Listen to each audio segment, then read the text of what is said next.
Hello everyone, Reflected here, and today I'm going to play through mission number 3 from the Big Show campaign. And this is going to be one of the extra missions, because originally the Big Show campaign was designed for the Normandy map.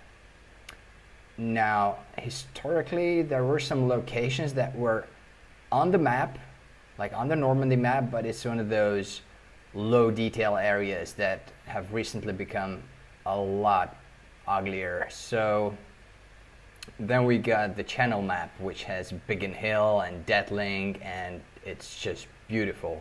So I decided to recreate those missions over the channel map where it made sense, where the target area is featured on the channel map, like number 3, which happens in 1943 on August the 27th. It's a circus mission, which means we're going to go in and not really escort the bombers, but there's going to be bombers in the area, and we're supposed to distract the fighters. And it's also the last mission of Commandant René Mouchot, because he was shot down. Spoiler alert. So it's quite late in the afternoon. We're at Biggin Hill. Our Spitfire is parked over here, and we're part of number 341 squadron, so the Free French squadron. And it's blowing from the southeast, so we're going to use this runway over here to take off. We assemble over the field, set course at 6:12, rendezvous with the bombers at 6:40, and we are Turban Blue leader. This is how it looks on the map. We go from Biggin Hill to the coastline and then cross the channel, and we rendezvous with the bombers, and that's it. So let's go, let's do it. Now, before I start up my Spitfire, I'm gonna have to tell you that I'm using my travel setup, so I don't have any track IR or VR. I'm using face track, and even as I speak and I move my mouth, it's moving. It's a bit distracting, but it's all right. The bigger problem is that I don't have my rudder pedals. Oh, yeah, that's the last photo of Commandant René Mouchot, and it was taken on this day just before engine start. It's just about now. So I don't have my rudder pedals. I have to use a twist grip, which is less than ideal for World War II aircraft. I really recommend pedals. Anyhow, let's do it. So first of all, we set the parking brake. We don't want the Spitfire to move. We turn on the battery by moving the throttle forward, and this switch is automatically turned on. Starting from the left, rudder trim all the way to the right. It's going to take a while. Elevator trim. Normally you would have to set it 1 division nose down, and I used to have force feedback stick, and it was amazing, and it worked really well, this setting. It's by the book. However, now I have a spring-centered stick, so in my experience I have to use 1 division nose up, but your mileage may vary. Let's turn on the carburetor air filter so that the engine doesn't get any dust. Propeller control all the way forward. Set the altimeter.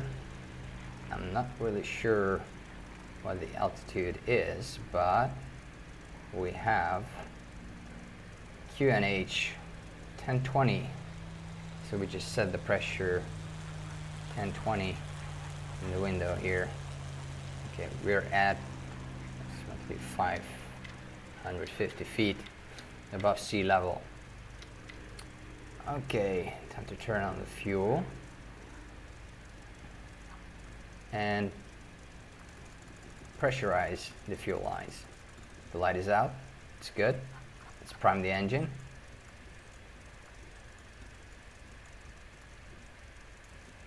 Okay. Magneto's on. All clear. Switch is on. And now I'm going to press the starter and the booster coil button at the same time, and when the engine catches, I'm going to move the mixture lever forward.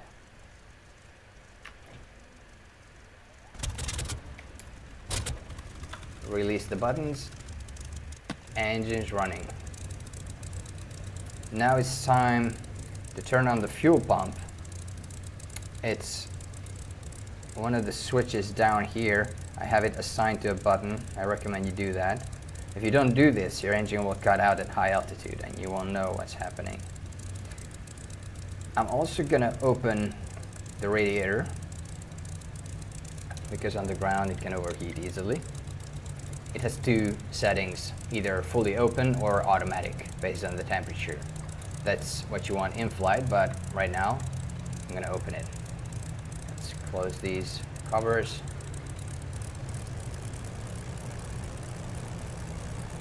I'm also gonna use some oil dilution because we want to warm up the engine, but you don't want to go above 120 oil pressure, so I'm just going to use dilution.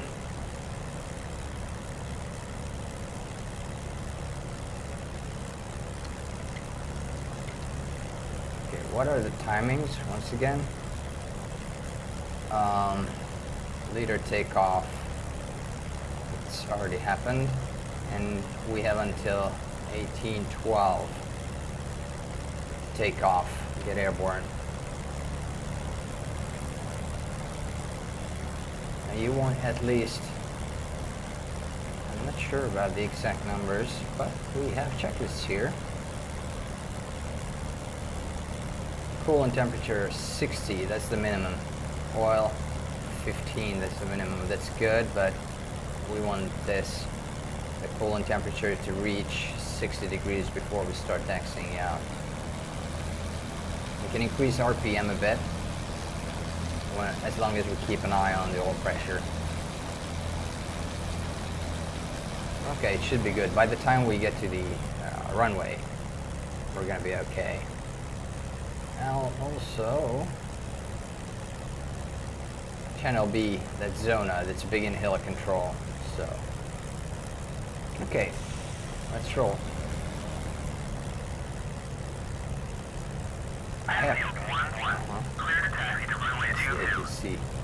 I have my brake lever assigned to the hat switch of my joystick, and that's a bit cumbersome because it's binary, so either press it or not, and the longer you press it, the more brakes it's going to apply, but it's not very smooth. I used to have it assigned to one of the toe brake axis of my pedals, but I don't have my pedals. Nice and easy. I should be taxiing a bit slower, but the DCS AI is notorious for crashing into you.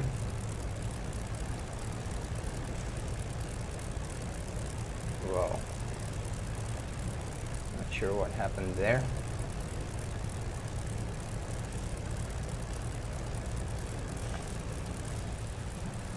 There are my wingmen.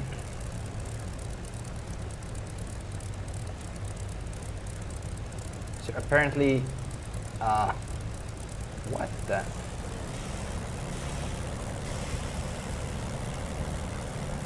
Yeah, it's not very easy to taxi without pedals and the proper brake axis. Let's just get on the runway. I hope my wingman is gonna stop. Anfield 1-1. You are cleared for takeoff when ready. Climb 300 at QSE 29.5. Just roll straight for a little while and apply power.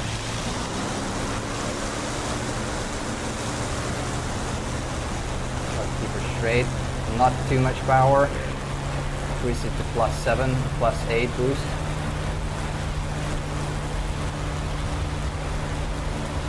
And rotate.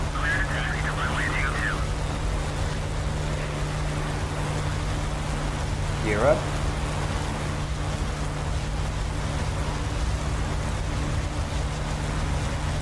Close the canopy.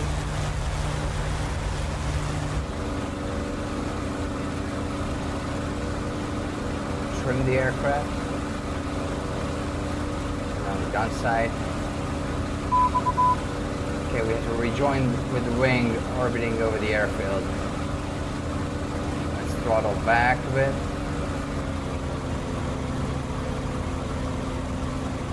Okay, there are some aircraft over there.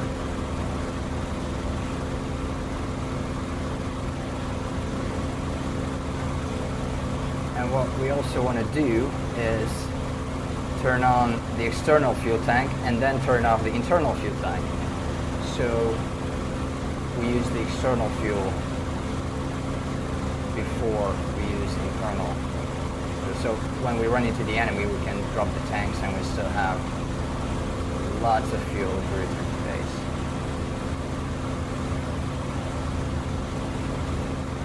Now the question is,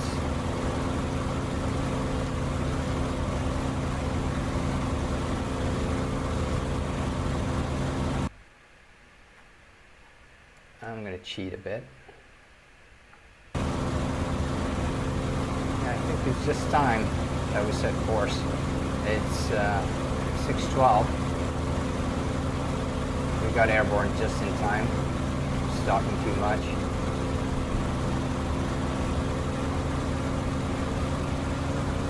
Okay, we need to catch up, so 2850 RPM and we increase to 12 boost.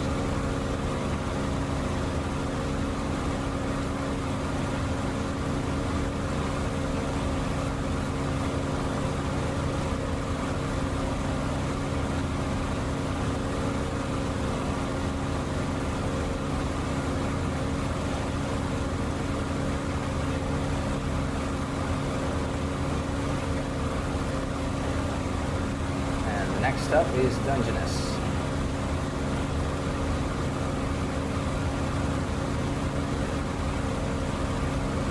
Let's tell our flight to rejoin, but they're doing that automatically, I think. Flight, join up. You won't hear any replies because I set them to silent. Because if I didn't do that, when we run into the enemy, my wingman would be calling 2 Tiller Bandits, 12 o'clock, 2 Tiller Bandits, 12 o'clock. So as many times as the number of enemy aircraft, which is well over 30 in this mission. So that would be an immersion breaker. So I just told them to shut up. By the way, I also have dot icons because I'm playing this on a laptop. So without icons, it's next to impossible to spot an enemy aircraft. But with the dot, I find it alright. I think it's more realistic. I'm trying to spot a pixel on a flat screen, on a small screen. I also fly real aircraft in real world. Small aircraft, and the visibility with the dots kind of matches my experience in real life.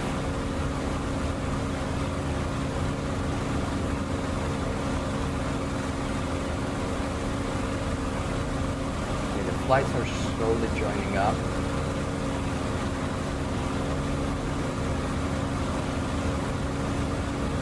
I think there are 3 flights of 4 in 341st. So Alpha's squadron, that's us, it's the Free French squadron. And there's another squadron just behind us.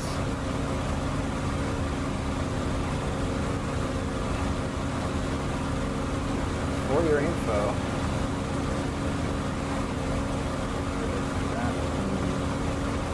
maximum continuous and maximum climbing. Okay, so on the climb for 1 hour we can set it to plus 12 boost and 2850 RPM, which is happening now, but we would have to throttle back to plus 7 boost and 2650 RPM for continuous operation. But first we want to catch up with Urban Red Flight, and they're already climbing, so that's going to make it a bit hard because we still have to catch up. Now the AI in DCS flies perfectly, and it's really difficult to keep up with them in a climb. As long as you have a little slight side slip or you're not flying at ideal optimal climb speed, you're going to start lagging behind. And I'm pretty sure they're using more power than they should. I made some tracks and sent it to ED. I hope they're going to do something about it. But this, I mean, I've been testing World War II missions for the last 2-3 years, and it's always been a problem because sometimes after some updates they were toned down. It was easy to climb with them, but then they could never reach their assigned altitudes and their waypoints, so the mission didn't really work. Now they can climb, but they climb too well, so the mission works, but you lag behind. Somehow it's never just right.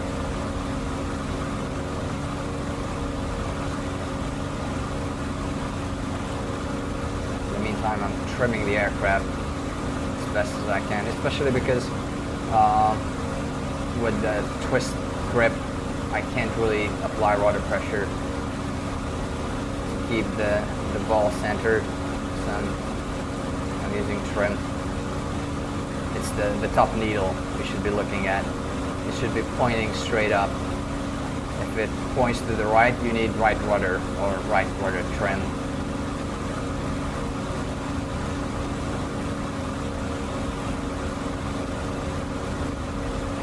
So the other problem with AI climbing is that now that we have an AI lead, it climbs like crazy.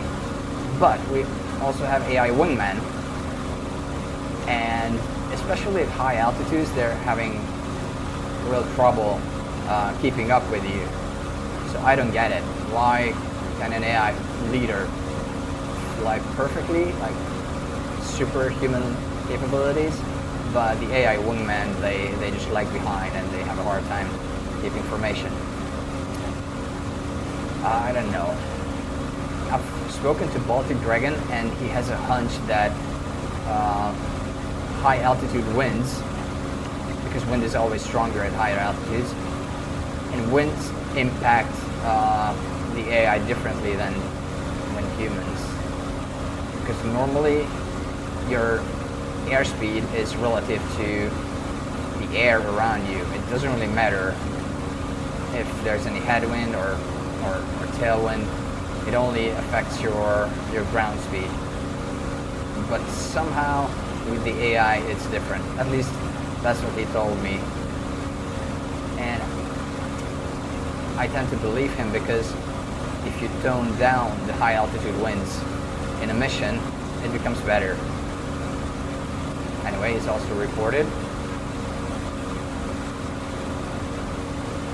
There's the other squadron, 12 Spits.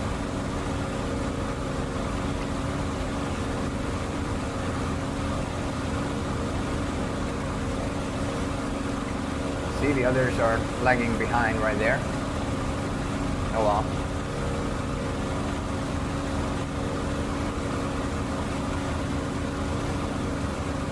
Slowly but steadily catching up. Our temperatures are okay. Oh, I forgot to switch my radiator to auto, so it was wide open, creating a lot of drag. That doesn't help. And I also have to turn off the air filter, because now we're at higher altitude, so dust and grass won't get into the engine anymore. And I'm also going to throttle back to +7 boost and 2650 RPM. because we've caught up with Rene Mouchot, so urban leader. That's already the cheat. Dungeness right there.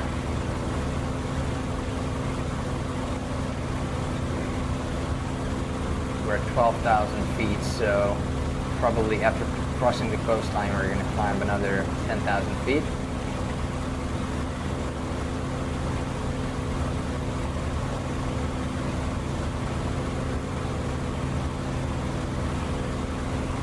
Throttling back a little more. And as you change your power settings, you have to change your rudder trim once again.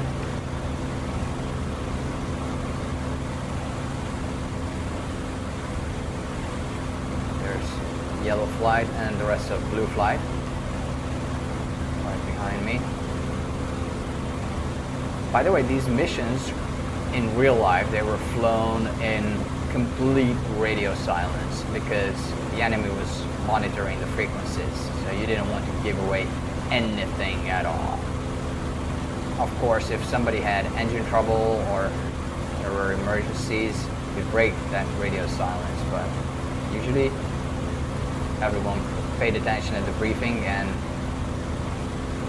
was executed like clockwork.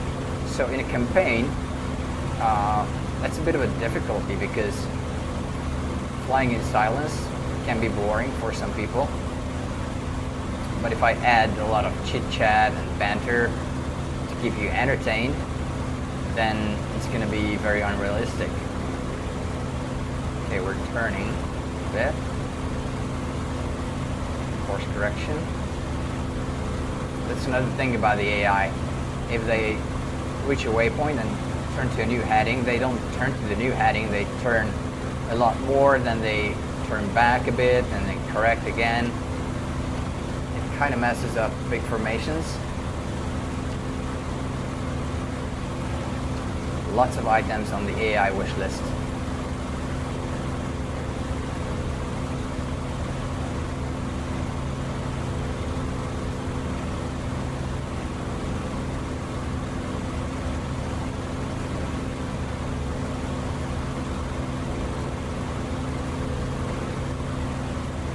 Already the French coast. Channel is not very wide here. So once again, there's radio silence.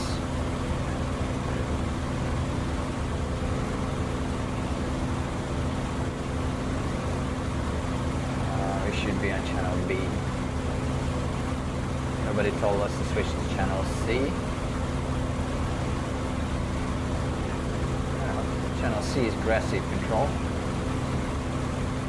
That's mission control, the guys with the radar. That's where we get the updates.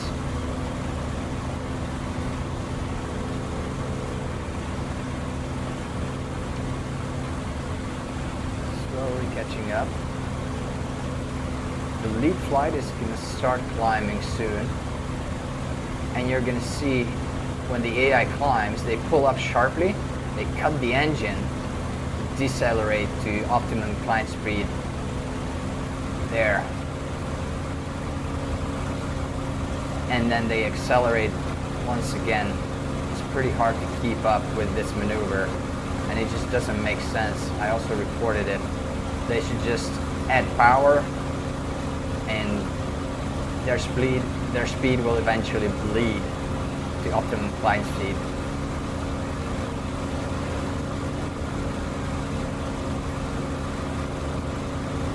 We needed a lot of white rudder here.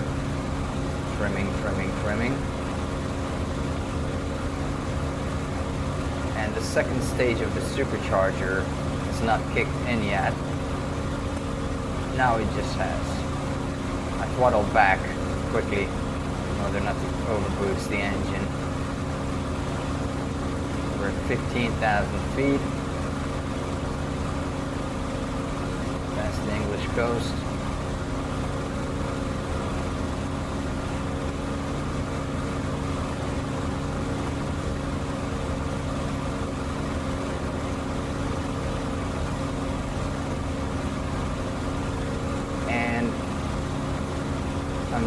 making a mistake here because the lead flight is higher than me. I want to pull up, but if I pull up, I bleed airspeed, and I want to keep the airspeed at 165 miles an hour, and it's slower than that. So if I climb steeper, my climb rate will decrease.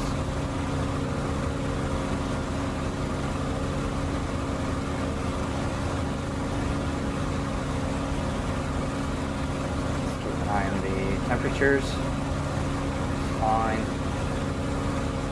12 boost, 2850 RPM, trimmed out. Okay, there's yellow 1 and yellow 2 already. Good. And again, I'm too slow. So dropping the nose a little bit to let the aircraft accelerate.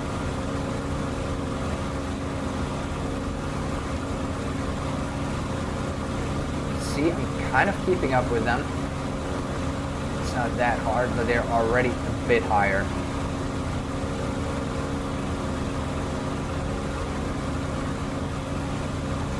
Let's convert some of the speed into altitude, so they're more far in front of me, so I can keep an eye on them. And now let's get that airspeed back.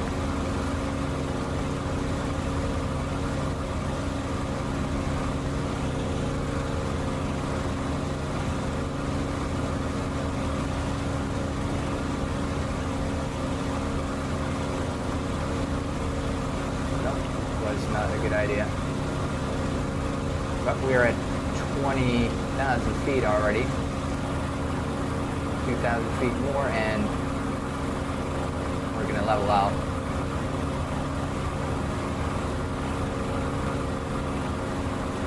There's my wingman. Urban Bluetooth.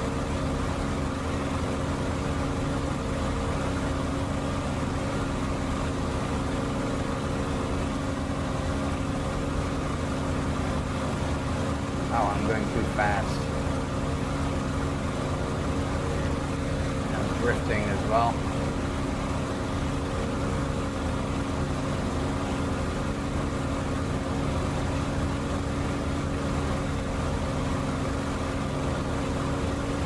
Hello, Turbine. Crossing, call it. 25 homes over Abbeville, 15,000 feet, climbing.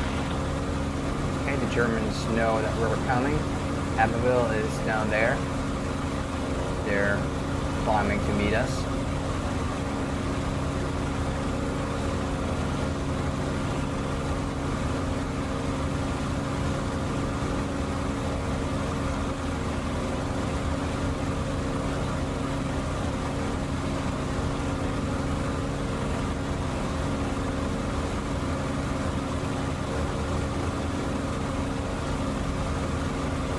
I think they leveled out. The AI can accelerate and decelerate like no human can. So I'm going to keep these power settings until we catch up.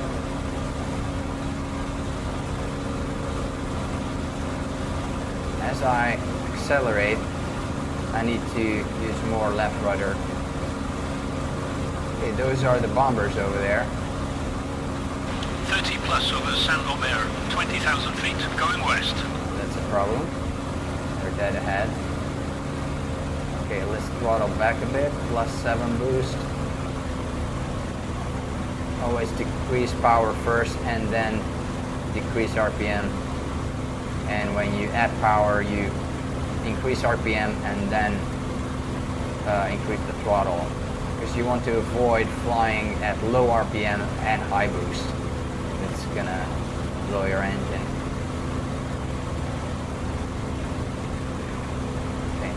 Too much speed, throttling back even more, increasing RPM as well to save fuel, and retrimming the aircraft. Yellow flight is in position. 15 plus, 10 miles south of Hardelow, no height yet. Where the hell is Hardelow? but there are lots of enemy groups taking off to meet us. Not good.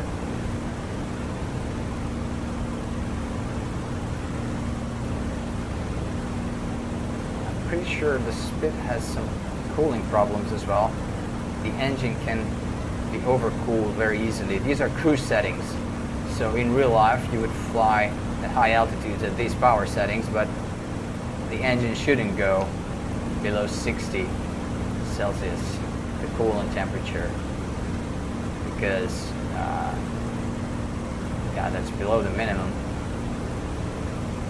I doubt that can happen this way in real life.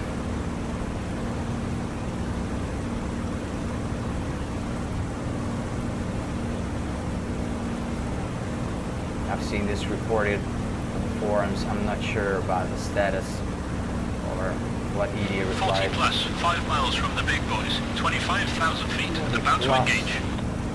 25,000 feet. Okay, let's increase power a bit.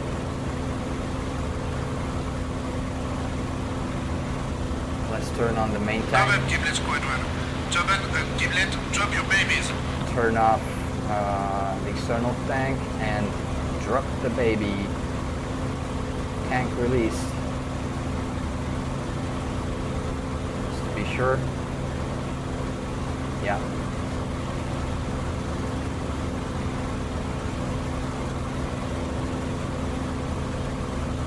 There are contacts ahead above the bombers. About to engage.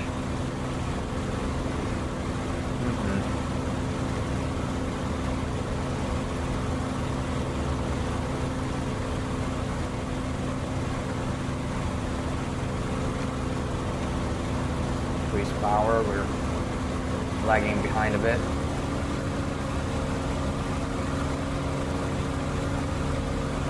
And of course, safety catch is off.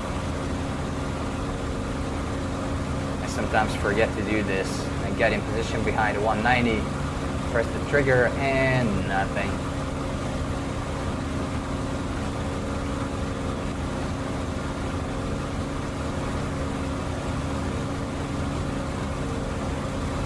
We're coming head on.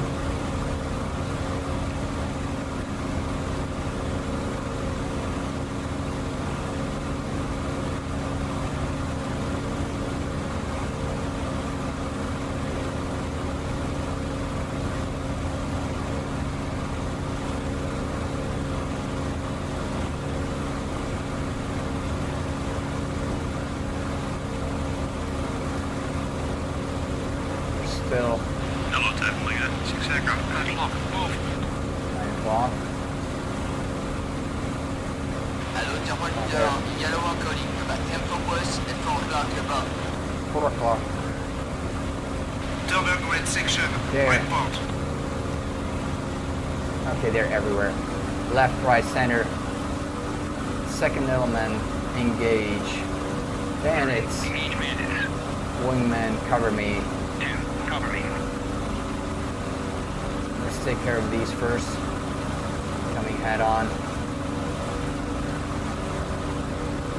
And in such a big dogfight, your number one priority should be covering your ass. If you latch on to one of the bandits, you're gonna get shut down. Oh, I wish I had my pedals. Damn. I hit him.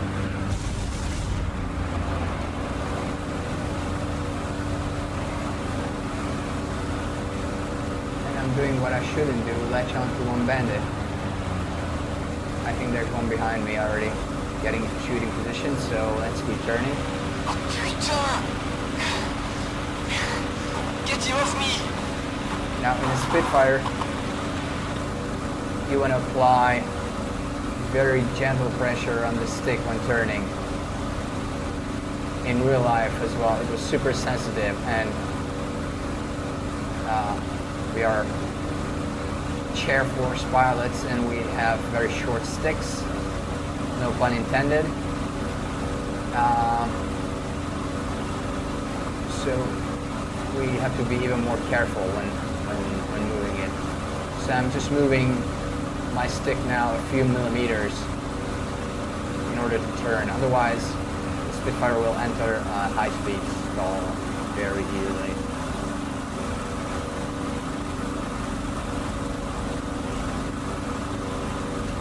Mk.IX, the 2 Spitfire at home. Break.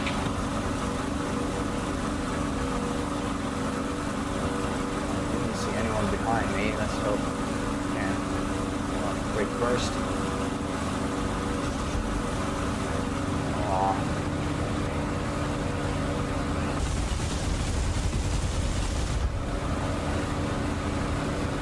And he bailed out. Pilot bailed out. Nice. Just one kill. Oh, there's one behind me. Remember Sailor Melon's rule, never fly straight and level in the combat area for more than 30 seconds. Let's decrease power a bit, save the engine, because my boost needle is oscillating.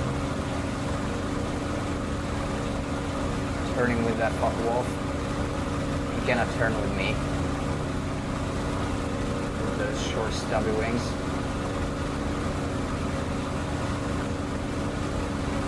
My Speedy is also the edge of the stall.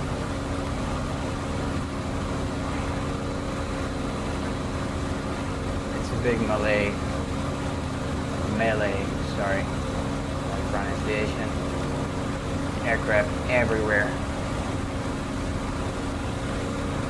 I hope that's my wingman, and I lost that guy. There he is. I am alone. And those were the last words of René Mouchot, according to the book. No surprise, lots of people got separated. Somebody's firing at him. No point in chasing that fuck wolf. Check 6. Some aircraft over there.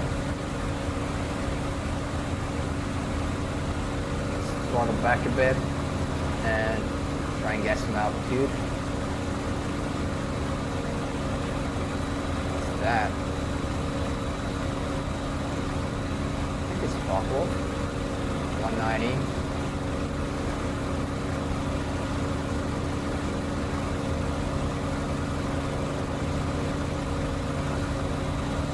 Is installed. Check 6.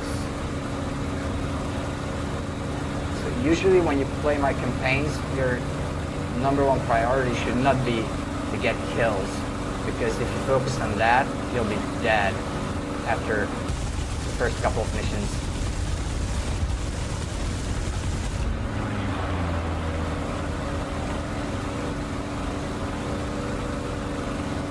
Clear.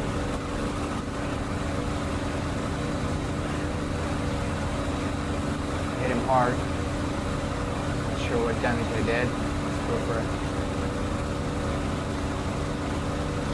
second pass. And make sure we stay alive.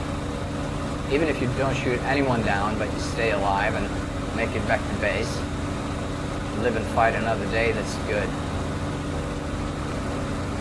Because in real life, you didn't fly 12 missions only, you flew like hundreds, and you couldn't get reckless. Otherwise, you have no way to survive 100 missions. Okay, let's fly full power now. Merlin is screaming, trying to catch up with that 190. Temperatures, okay.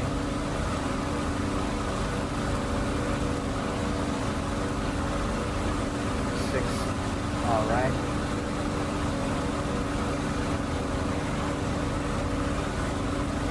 It's taking too much time to get crosshair line up without pedals. I wish I had those.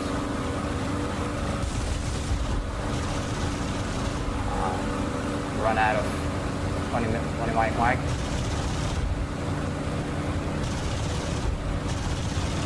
I only have the pea shooter.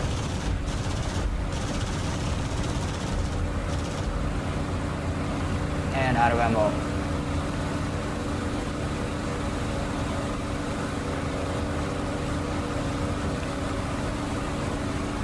Okay, let's go for the coastline. 12 boost, 2850 RPM.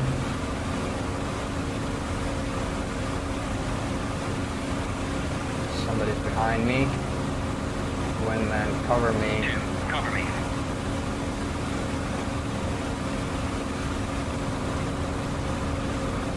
I can either dive to the ground, high speed, get out of the melee,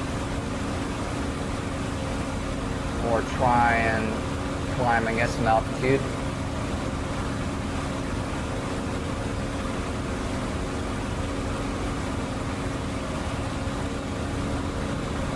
But because I'm going to cross the coastline, and there's bound to be flak, I'm going to do the latter.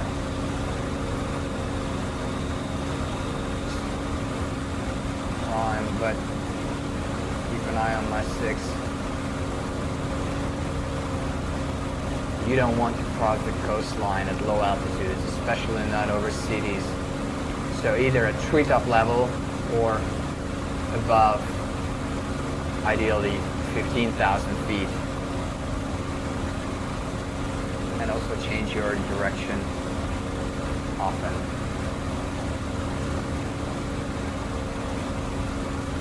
I just wiped off some dead animal from my screen, or a speck of dust.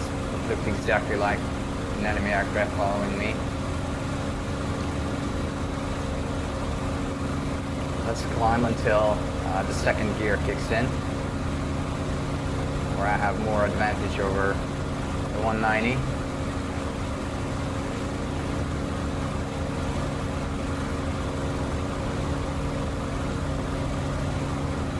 Should be kicking in soon enough. Let's check the fuel. Main tank is good. And there's the second gear. Awesome. Nobody's following me. Okay. Blue flight. Rejoin. Flight, join up. Let's get the hell out of here.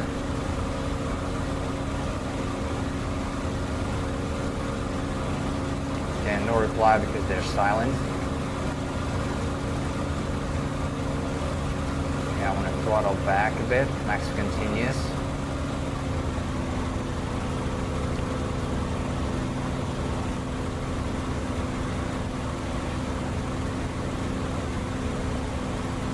I'm pretty sure this armament is that wishful thinking. The French coastline underneath. Let's change direction. Zigzag a little bit in case some flag gunners fancy our Spitfire. But there's a lot of aircraft flying alone. I don't think I'm a worthy target. But you never know. One hit is enough.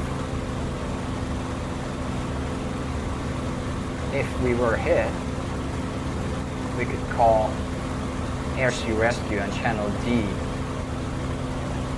And if we're close enough to the coast and we get a reply, the mission would count as completed. Because if I exit here, the mission will be incomplete. And I would have to refly.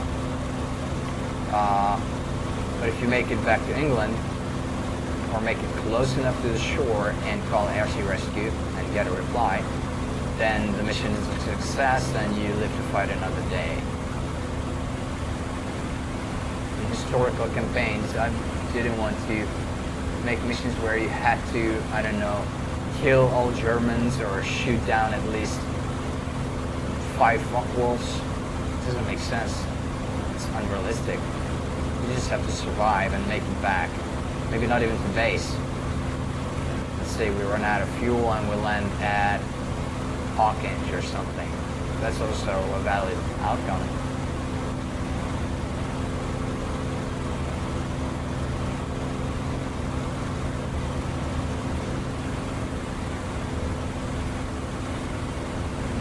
Neutralize braking level in the combat area for over 30 seconds. Okay, I think those are friendlies. Throttling back.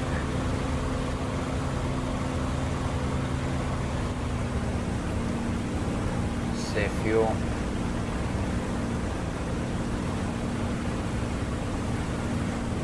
The sky is nearly empty.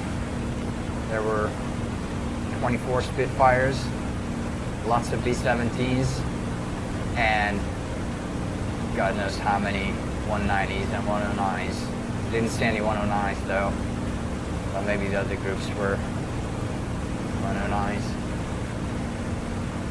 It's Dover right now, right there, White Cliffs.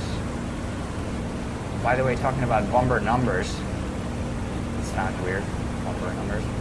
So if you have a not too powerful PC, at the beginning of the mission there was a message, and you just had to select the F10 radio menu, and there was an option here to select a small bomber formation. But you can only select it before taxiing out. And if you do that, you will not see, this was like, what, 72 B-70s? But then you would have had, like 24. Much smaller impact on your performance. But again, I'm flying this on a laptop, and with the big bomber formation, I was doing fine. But if I used VR, for example, on this machine, I would have needed it.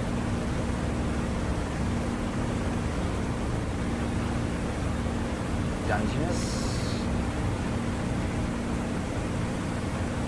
Dover.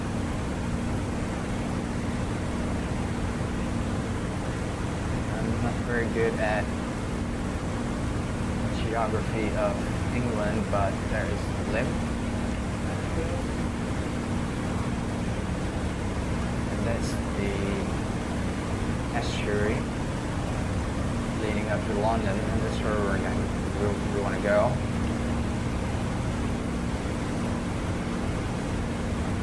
In my newer World War II campaigns, I dedicated one of the channels to like a BBC transmission. I really like music, and I often listen to Spotify playlists with period correct music in the background, but of course I couldn't include any of those songs in the campaign due to copyright reasons. But on YouTube I found some radio broadcasts recorded during World War II, and there was some instrumental music. I don't think it's protected by any copyright laws. So I collected a bunch of those, put them together as a program, and there is a trigger that's playing that transmission on one of the frequencies that's available in the P-47 campaign, Wolfpack. But this is my first campaign, so it's not available here. And you also need all channels here. It's also going to be available in my Mosquito campaign. I'm going to use this time to talk about the Mosquito campaign. So I already started planning and researching, and I actually built all the missions using the Spitfire as a stand-in for the Mosquito. Set up the triggers, finalized the script, and I have to say it was super exciting. I can't wait to have the Mossie and try those missions with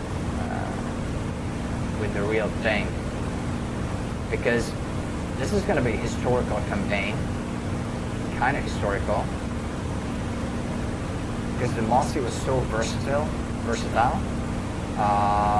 used for many different roles, and all the missions happened, or they either happened in real life, so they were a specific event, like the bombing of Amiens prison, or they are missions that are not one specific event, but they were flown by mosquitoes.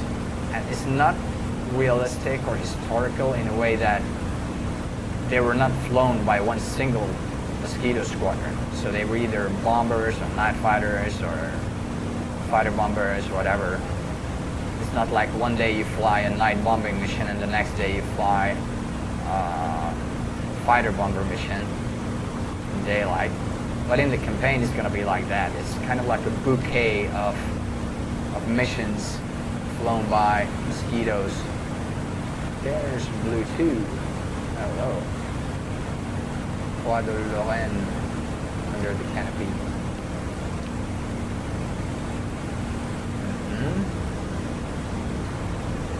So you're gonna have all kinds of super exciting missions, and the mosquitoes were used for some very special sorties that belong more into a James Bond movie than a history book, and I find that fascinating. Like when they carried out a low-level attack on the Amiens prison because hundreds of captured French underground members were scheduled for execution, so they bombed the walls and they could get away. Or when they attacked the Gestapo headquarters of one of the cities, I don't recall which one, but that's going to be included in the campaign as well. Or night bombing is actually pretty exciting. I managed to set up, with the help of lots of triggers, the oboe system. I'm gonna make a video of that, kind of a tutorial. It's very crude. Like if you have done case 3 landings in the Tomcat, it's like that, but prehistoric version. So at night you didn't see the target, but you were connected to 2 stations, and the station measured the distance between you and them, and you could hear a sound in your ear, and if you heard short beeps, like beep, beep, beep, that meant you were too, I don't recall, either too close, too far, and if you heard long beeps, beep, beep, beep, that meant the other way around, so you were too far or too close. And when you were at the exact distance where you had to be, the exact distance of the target from the station, you were flying along a big arc, a big circle. These 2 sounds, the shorts and the longs, they overlapped into a continuous beeping sound that sounded like an oboe.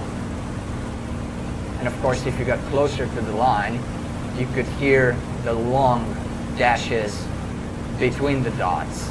So that's how you navigated yourself onto that big circle. And then as long as you were flying along that circle at a given speed and given altitude, you could calculate when you had to drop. And that was with the help of another station that measured the distance. So it's the intersection of 2 circles. The cat and mouse station. Anyway, I'm getting carried away. I'm gonna make a tutorial of that, but you're gonna fly like night ranger missions. So night fighters, the Luftwaffe night fighters, are just taking off from different airfields to intercept the Lancasters, and mosquitoes just go in at low level and carnage.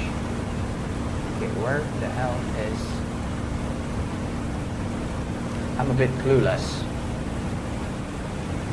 I could look at the F10 map, but where's the fun in that?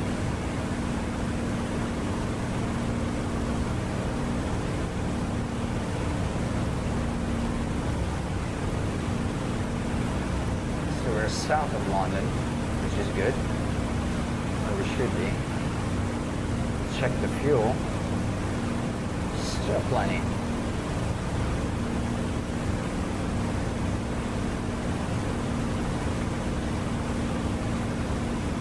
I also have visibility range set to medium. There's the airfield. Which means terrain objects don't pop out until I'm quite close, but I find that's a huge FPS saver. I can cheat a little bit because the ground objects over there have their own icons. So let's turn off the icons and send my flight home. Flight RTB.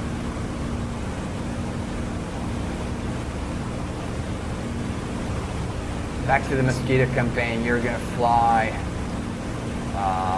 photo recon missions or attack V1 sites.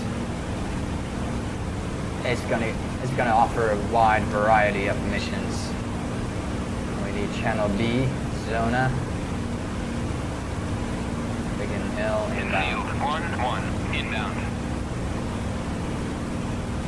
So, Airfield 1-1. Fly heading our filter on, RPM are 700. Let's make a low pass.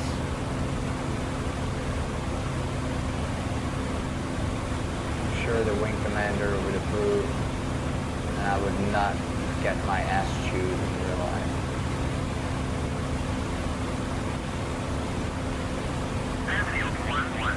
Cleared for visual. Contact tower. Turning off the gun sight now. Airfield 1-1. Check landing gear. Wind 158 at 7 meters per second. Runway 22. Airfield 1-1. Going around. Runway occupied. Victory roll. Airfield 1-1. Check landing Okay, gear. we need Wind 158 at 7 1,000 meters per second. feet Runway 22. AGL. Open the canopy.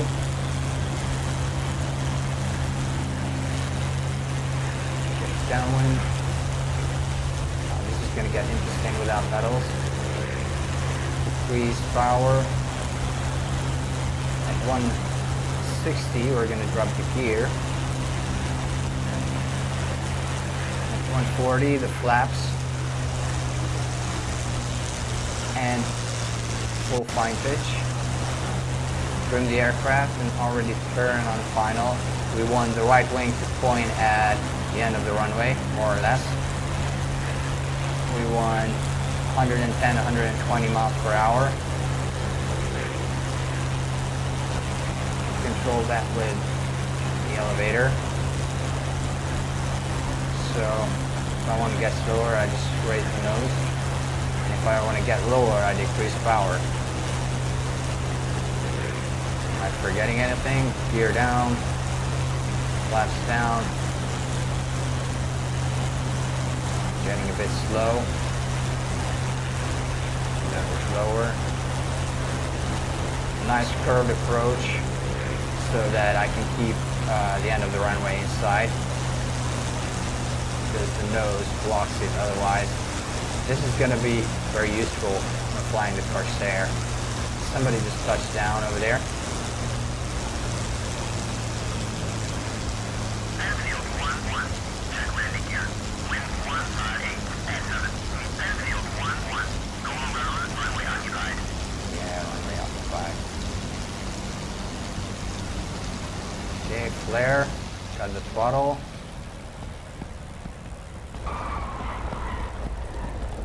And dance on the rudder.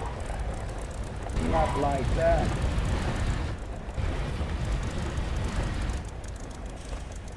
Airfield 1-1. Yeah, with the twist grip, Area. it's a very hard task. Okay, flaps up. Fuel pump off.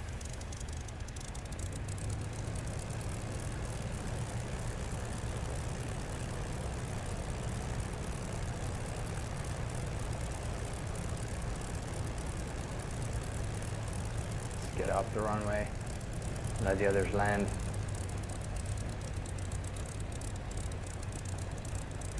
The biggest mistake when people try to taxi a World War II aircraft, especially the Spitfire, because you cannot log the tail wheel, is that they're going too fast. So you only need like 1,000 RPM or even less. I'm not gonna attempt to go in there and turn around. Not with these HOTAs.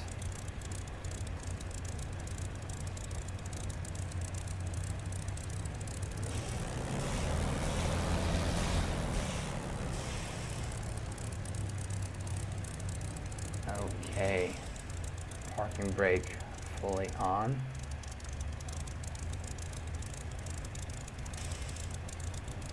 Okay, now increase power to about 2,000 RPM. Hold the stick back in order to clean the spark plugs.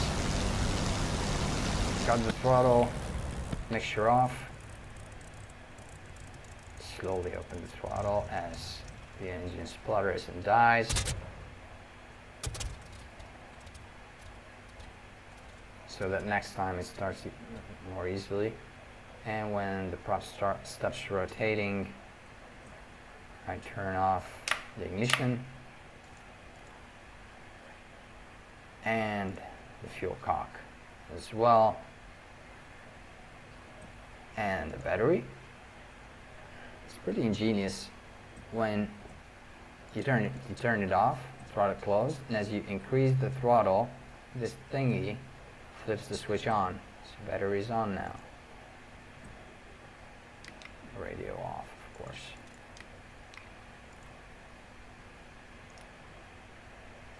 Okay, we made it back to Begin Hill, unlike poor René Mouchot.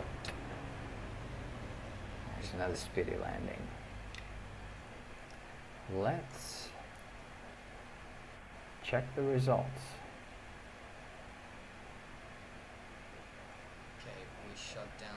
Okay, we shut down 20 Germans, and the Germans shut down 10 of us. Somebody strafed the vehicle. I got one confirmed victory. The pilot bailed out. The next one that I clobbered but ran out of ammo, he got away apparently. Couldn't get a confirmation. So that's it. That was mission.